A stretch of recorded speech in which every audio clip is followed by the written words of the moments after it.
We are working for our boss, Rico Ocampo, who was the previous tenant of 30 Tamarind at Forbes Park.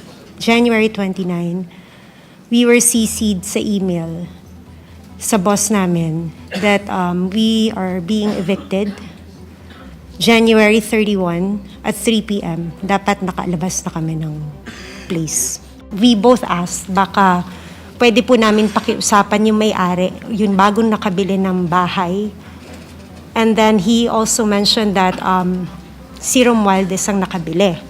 Your Honor, gusto ko po sanang ma-identify po muna yung dalawang nagtuturo sa akin kasi kahit ni minsan po, hindi pa po ako nakakapasok sa South Forbes Park. Hindi ko pa nga alam kung anong mga uri ng mga bahay meron doon.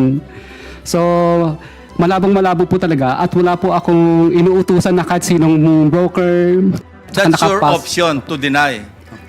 What we are establishing here is the fact that there are two witnesses present here under oath na sinasabing nagpunta ka doon at nine-name drop mo, totoo man o hindi, si Speaker Romualdez na siya nagmamay-ari, bagong may-ari noong number 30 Tamarind Street sa South Forbes. Yun lang naman nandiyan naman sa invitation. Thank you.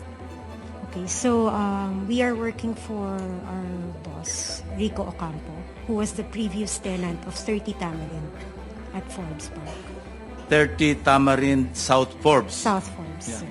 Kayo yung mga staff ni Mr. Rico Ocampo. Kami po, yes po, office staff po niya. sir. Na siya yung tenant doon sa bahay na naibenta noong April 2023. Go ahead.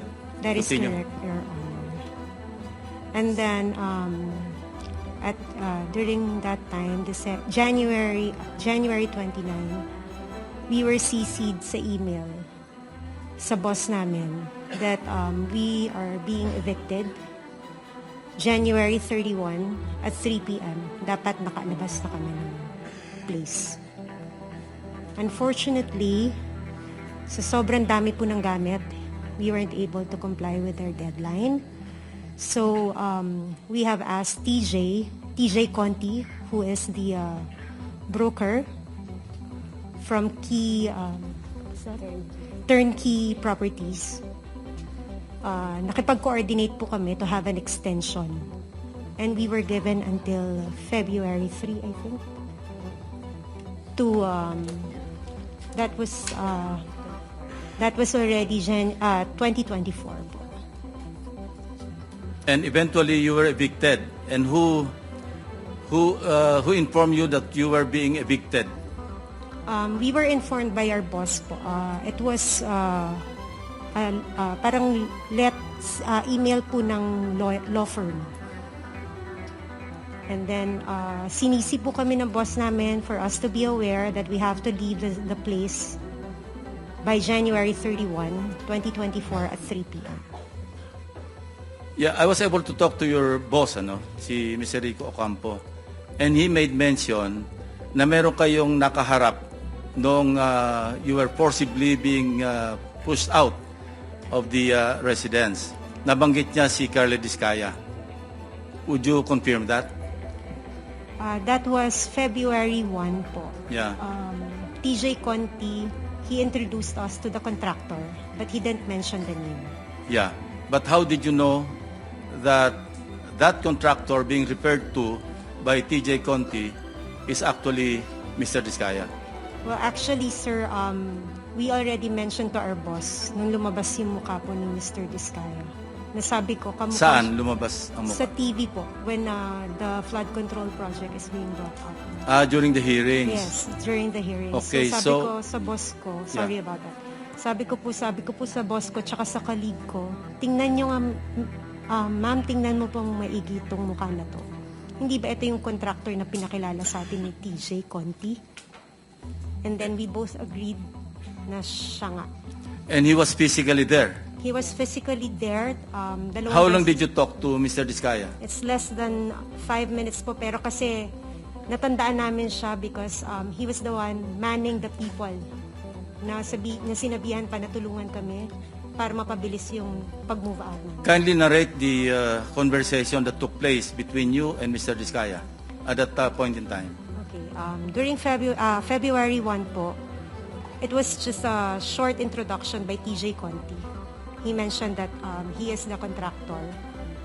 And then February 2, medyo nagtagal po kasi nakiusap na nga kami na we really cannot matanggal lahat ng mga gamit dahil sa sobrang dami.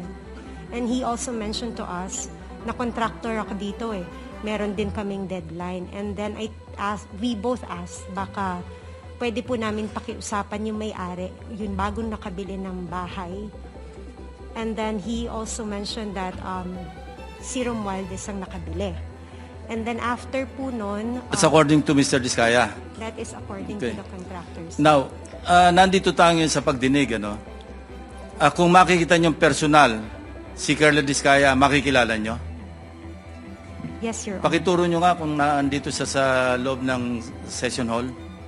Lapitan niyo na lang kung sino dyan sa among the resource persons. Hindi, lapitan mo na lang at hawakan mo na lang sa balikat, hindi magagalit yan. Your Honor, Excuse pwede me, po bang... you will be recognized later. Okay. No? Tuloy lang natin itong proceeding muna. Sige, miss. Pareho kayo na ina-identify nyo na siya mismo yung kaharap ninyo na sinasabing ang may-ari ng bahay, si Speaker Romualdez, at kailangang umalis na kayo? Kindly answer, use the microphone.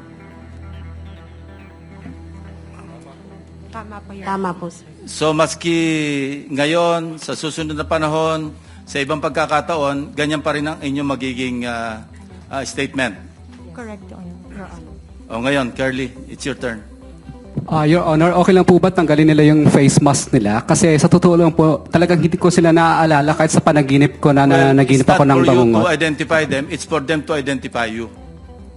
No? Your Honor, wala po kasi akong maalalang transaction at saka that's your nakapas. option to deny. What we're establishing here is the fact that there are two witnesses present here under oath na sinasabing nagpunta ka doon at nine-name drop mo, totoo man o hindi, si Speaker Romualdez na siya nagmamay-ari, bagong may-ari noong number 30 Tamarin Street sa South Forbes. Yun lang naman eh. It's not for you to be able to, hindi naman ikaw ang witness against them eh. I don't know if I'm correct. Secretary Bida, kindly help me out, or Dong, PG Dong. Tama ba yon? Wala siyang karapatan na i-identify yung nagturo sa kanya? Opo. Ang right to confrontation ho kasi, kung yun ho ang iniisip ni Mr. Diskaya, will come at the appropriate time. But for purposes of identification, ang kakailanganin lang po ay yung taong mag-identify dun sa taong kikilalanin. Thank you, PG Dong. Sige, say your piece. Your Honor, gusto ko po sanang ma-identify po muna yung dalawang nagtuturo sa akin kasi kahit ni minsan po, hindi pa po ako nakakapasok sa South Forbes Park. Hindi ko pa nga alam kung ano mga uri ng mga bahay meron doon. So, malabong-malabo po talaga at wala po akong inuutusan na kahit sinong broker kasi takot po akong bumili sa mga lugar na yun. Ang kaya ko lang bilhin po ng mga lupa sa lugar lang po ng mga Pasig na hindi ganun kamahal ang presyo ng lupa.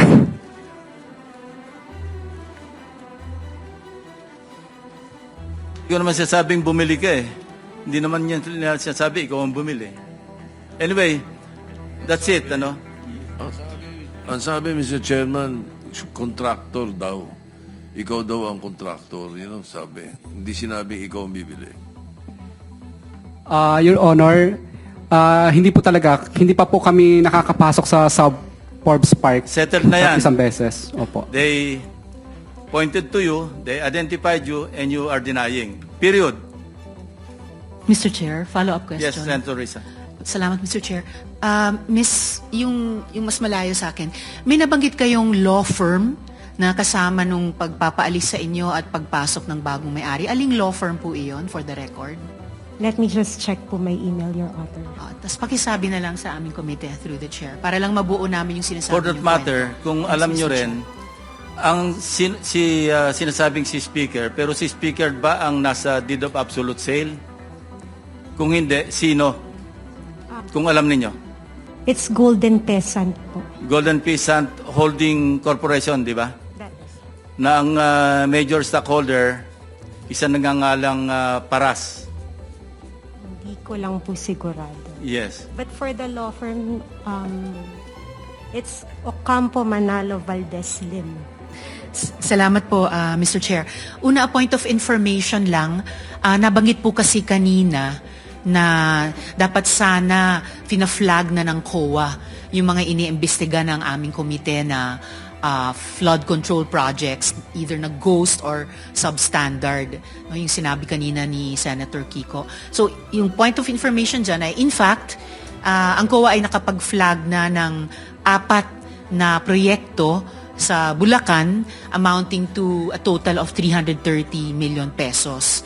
So, baka habang dumadaan ang panahon, mas marami pang mafa-flag ang COA. So, yung mga unang mga tanong ko po, follow-up questions, Mr. Chair, sa DPWH. Kaugnay po yung anong resulta ng audit o investigasyon na ginagawa ng department dun sa mga ghost or defective na flood control projects. So yung mga nabanggit nyo na po kanina, Yusek Bisnar, na isamite na po ito yan sa ICI. Tama po ba?